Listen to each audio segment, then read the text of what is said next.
Hoje vamos falar sobre a declaração de rendimentos e o património dos candidatos a primeiro-ministro em Portugal. Olá a todos, o meu nome é Ariana Nunes e este é o canal Renda Maior.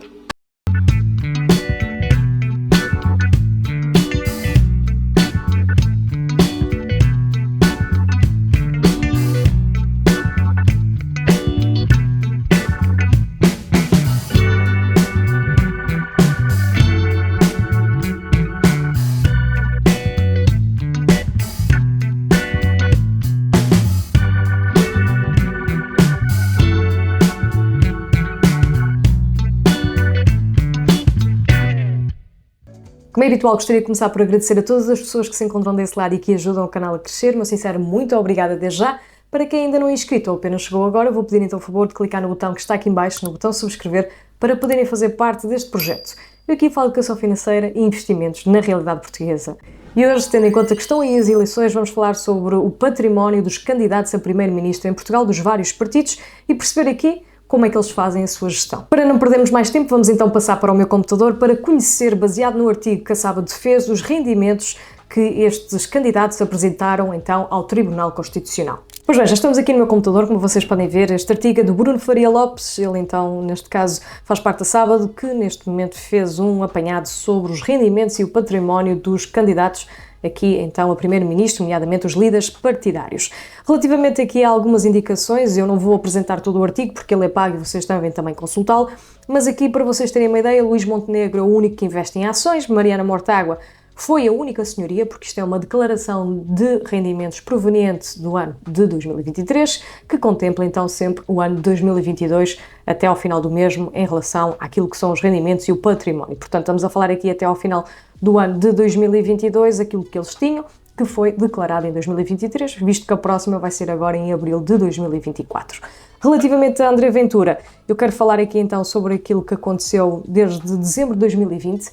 Isto porquê? Porque em dezembro de 2020 nós tivemos aqui então um vídeo no canal Renda Maior onde eu falei o património dos candidatos à presidência da República e na altura o André Ventura tinha apresentado 48.900 euros. À data, então, neste momento agora, sob as suas declarações de rendimentos, nomeadamente a última apresentada, tinha um saldo de 86.038 euros, nomeadamente um valor superior que andou a poupar ao longo do mês. Para além disso, continua a fazer exatamente a mesma coisa, que é colocar tudo numa conta à ordem, tal como antes era. No último vídeo também tinha tudo numa conta à ordem, continua a fazer então da mesma forma, sendo mais conservador e acima de tudo a perder dinheiro para a inflação. Para além disso, também podemos constatar que Pedro Nuno Santos é aquele que tem mais dívida, nomeadamente em imóveis, e no caso de Paulo Raimundo temos também aqui a informação que apenas tem o seu imóvel, a sua casa própria e, de facto, os seus rendimentos são exclusivos àquilo que faz como, neste caso, representante do Partido Comunista, nomeadamente através do partido, portanto é um salário relativamente baixo. No caso do Rui Rocha, podemos verificar que ele oferiu bastante dinheiro como gestor ligado à SONAI, contudo, relacionado então, neste caso, com o seu portfólio de investimentos, ele acaba por não ter qualquer tipo de diversificação, tendo, de facto, bastantes propriedades herdadas. Neste caso, temos então aqui Rui Tavares e Inês Sousa Real também bastante endividados para a habitação própria permanente, no caso de Inês Sousa Real também para habitação secundária, e Paulo Raimundo, como não tem grande capital, acaba também por ter aqui pouca informação a prestar. Pedro Nuno Santos também tem um estilo de vida alto, com os seus imóveis também bastante caros, que levaram a financiarem-se neste momento e a ter aqui, conforme diz o artigo, uma prestação mensal de mais de 2.000 euros para poder pagar, digamos assim, então o empréstimo da sua casa. Relativamente então a estes perfis, temos também André Ventura, que não tem dívidas, o que acaba também por ser interessante, mas, como disse, tem tudo na conta à ordem. Temos aqui então dois candidatos muito interessantes, para mim tem a ver então desde já com aquilo que fazem com o seu dinheiro, porque são estas pessoas que vão gerir o nosso dinheiro que nós vamos colocar no Estado, nomeadamente porque somos contribuintes do Estado e depois o dinheiro dos contribuintes é gerido por estas pessoas e pelo governo que vão formar. Nomeadamente Mariana Mortágua. Neste caso temos aqui nos investimentos cerca de 38.000 euros em certificados de aforro e certificados de tesouro e tem um teu em Arroios, portanto em Lisboa, que tem amortizado. Portanto, nestes últimos 2 anos ela amortizou quase metade.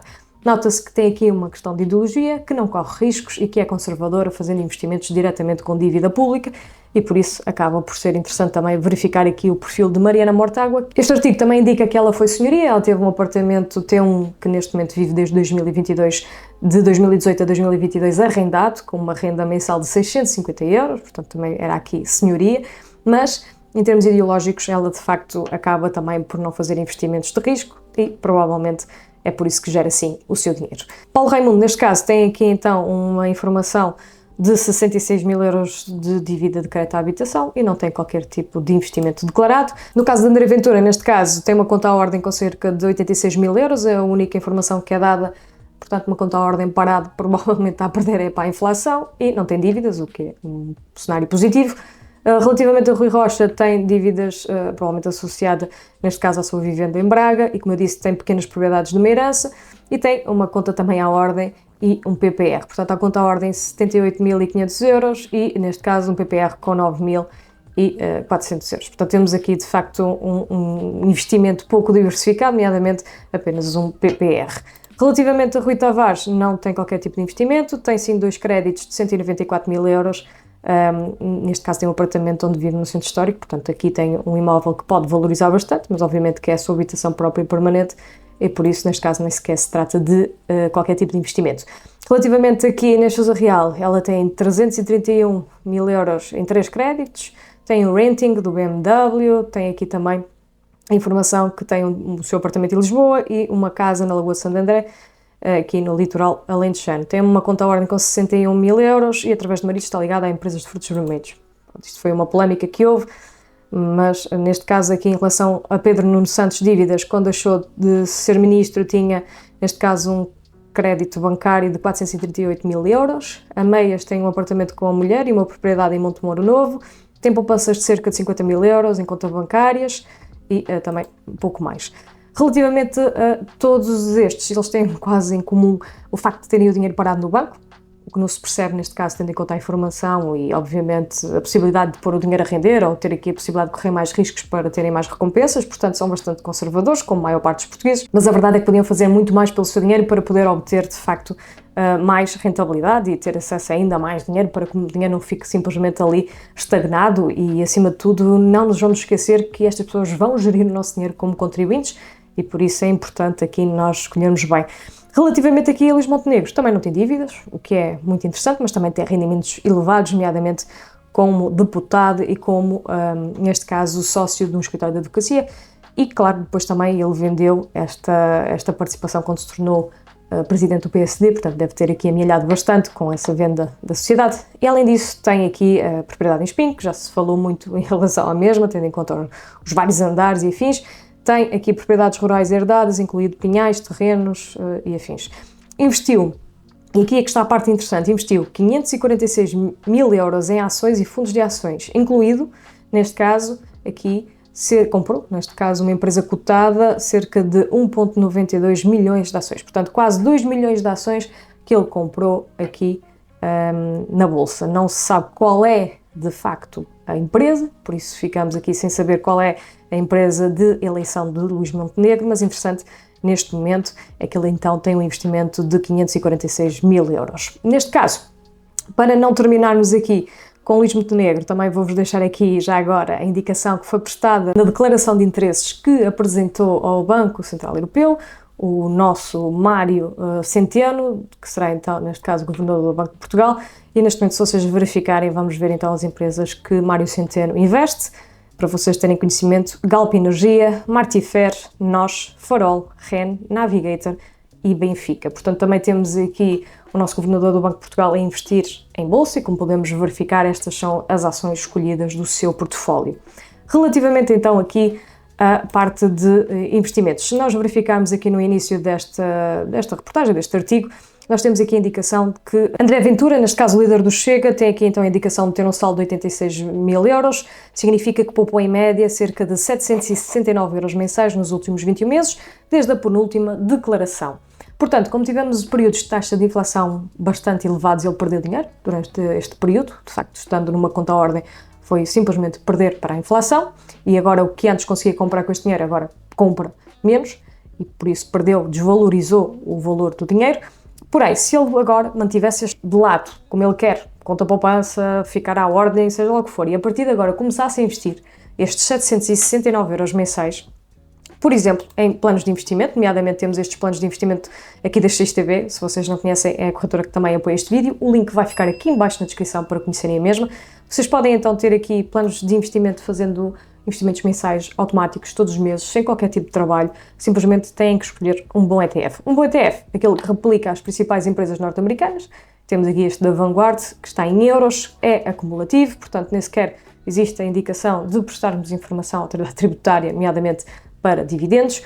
Relativamente então aqui ao preço de cada unidade de participação está a 86 euros e podia então fazer este investimento mensal. Ao fazer isto, então, para terem uma ideia de como é que isto funciona, temos aqui a calculadora dos juros compostos, 769 euros no mês, a partir daí em 15 anos a investir 769 euros mensalmente, com uma taxa de juro anualmente de 10%, que é mais ou menos a rentabilidade que tem sido nestes últimos cerca de 50 anos este ETF que replica um índice que tem tido de facto esta performance.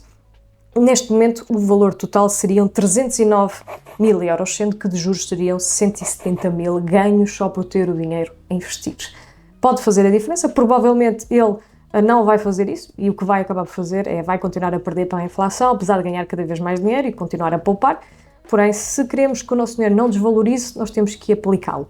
Para quem investe, deve sempre estar atento, principalmente quando investe em mercados estrangeiros como os Estados Unidos, às eleições que acontecem de facto nos Estados Unidos e vão acontecer neste ano de 2024 também, em 5 de novembro.